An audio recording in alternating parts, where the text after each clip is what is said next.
여러분 반갑습니다. 여러분의 멘탈 전도사 천마쌤입니다. 점심시간이 좀 지났네요. 한번 살펴보도록 하겠습니다. 제가 좀 바쁘다 보니까 영상이 좀 늦었어요. 오늘 코스피 보니까 2621.71을 가리킵니다. 0.39% 빠졌고요. 오늘 외국인들이 1100억, 기관이 460억 매도를 했고, 개인들이 참 한 1000억 정도 매수를 했습니다. 하이닉스, 삼성전자, 삼바, 우선주, KB금융 좀 빠집니다. 아침에 좀 오르더니 빠지고, LG엔솔이 한 1.9% 오르고 있고, 오늘 현대차 3.76%, 기아가 2%, 셀트리온이 0.49% 오르고 있어요.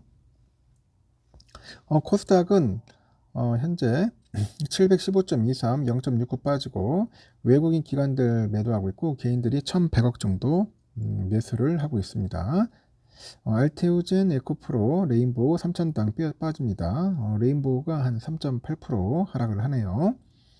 에코프로 BM, 그리고 HLB, 코롱 TC유진, 휴젤, 클래시스, 리가캠 오르고 있고, HLB가 3.7% 오른다는 거 참고하시면 되겠습니다. 갑자기 뭐 훅 빠지더니 좀 반등을 하는 것 같은데, 그래도 상대적으로 좀 많이 빠졌다는 거 참고를 하셔야 할 것 같습니다. 간밤에 뉴욕 증시 한번 살펴보도록 하겠습니다. 관세 완화 기대 때문에 일제히 상승을 했다, 그렇게 보시면 될 것 같습니다. 상승을 했고, 뉴욕 증시는 상호 관세 완화 기대에 일제히 상승으로 마감을 했고요. 테슬라는 하루에만 12%가량 급등을 했습니다. 4거래일 연속 강세를 보였습니다. 뉴욕 증권거래소에서 다우지수는 전거래일 대비 1.42% 올라서 42,583.32로 장을 마감을 했고, S&P 500은 전날보다 1.76% 상승해서 5,767.57, 나스닥은 2.27% 급등해서 18,188.59에 거래를 마쳤네요. 종목별로 보니까 엔비디아, 마이크론, 퀄컴, 아마존, 메타, 알파벳, 애플 해가지고 기술주 반등이 두드러졌고, 이 밖에 시가총액 상위 종목 중에 마이크로소프트, 버크셔, 월마트, 강보아, 브로드컴, 약보합으로 이제 마감을 했습니다. 특히 테슬라가 이날 11.9% 급등하다 보니 지수 상승을 견인했고, 그동안 낙폭이 과도하다는 인식이 깔리면서 저가 매수세가 유입된 영향입니다. 최근에 4거래일간 주가 상승률에도 한 20%에 달하네요. 빅데이터 업체 팔란티오도 6%대 강세를 기록을 했습니다. 이날 시장은 트럼프의 그 관세 관련 정책 기조에 움직이는데, 내달 2일 발표를 앞둔 상호관세 정책에서 다수의 국가가 감면 혜택을 보고 이 관세 부과 품목에 예상보다 축소될 수 있다는 낙관론이 깔리다 보니 증시도 살아날 것이다, 그런 기대감이 반영된 것 같습니다.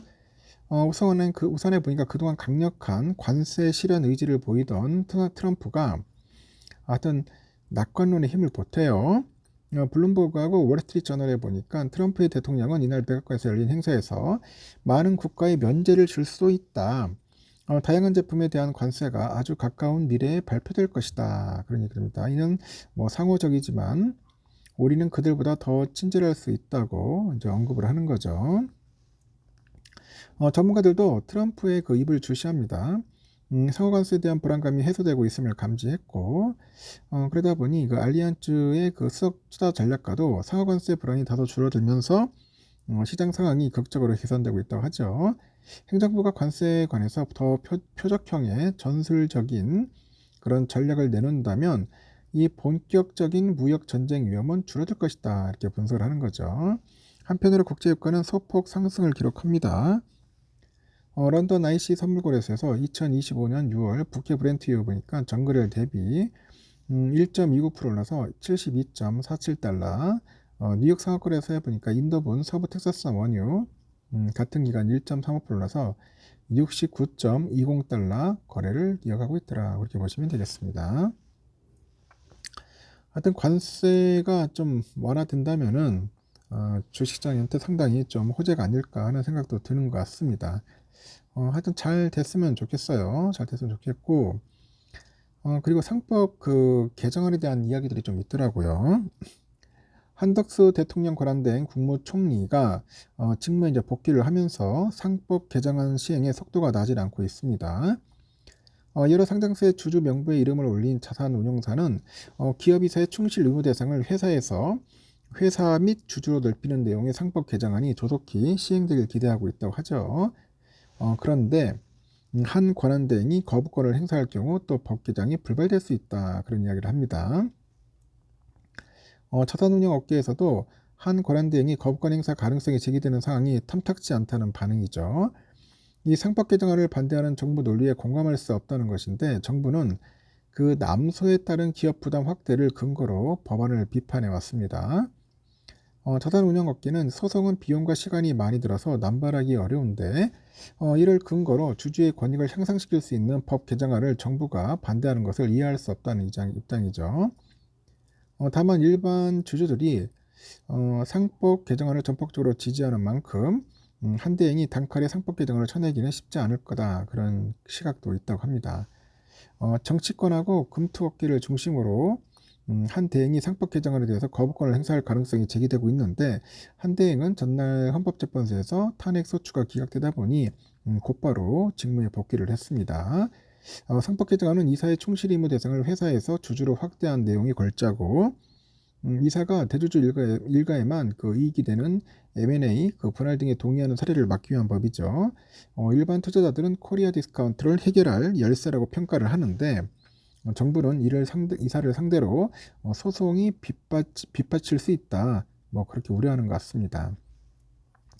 한 대행의 복귀로 상법 개정안이 무위로 돌아갈 가능성이 커진 이유가, 한 대행이 경제팀 수장인 최 부총리보다 거부권 행사로 느껴야 하는 부담이 적기 때문이겠죠.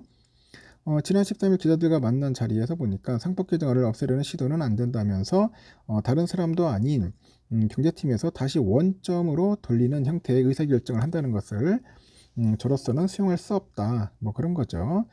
이 원장 발언의 방점은 다른 사람은 몰라도 자본시장 선진화를 위해서 뛰어온 그 F4인 최 총리가 상법 개정안을 가로막아서는 안 된다는데 찍혀 있는 것 같습니다. 당시 최 부총리는 대통령 권한 대행이었다는 거 참고하시면 될 것 같네요. 그런데 전날 헌법재판소의 결정으로 상법 개정안에 대한 거부권을 행사할 수 있는 주체가 최 부총리에서 한 대행으로 바뀌었다는 거 참고하시면 될 것 같습니다. 상황은 그렇다는 거고요. 현재 삼성전자는 잘 가다가 갑자기 고꾸라져 버리네요. 오늘 61,100원까지 갔는데 갑자기 훅 빠져가지고 현재 59,700원까지 다시 또 계속 밀리고 있습니다. 모건 애들이 좀 사고는 있는데 갑자기 좀 빠지니까 좀 당황스럽네요. 보니까 오늘 또 한종희 삼성전자 부회장이 또 별세를 했다는데 충격적인 또 소식이 들렸습니다. 참 고인의 명복을 빕니다.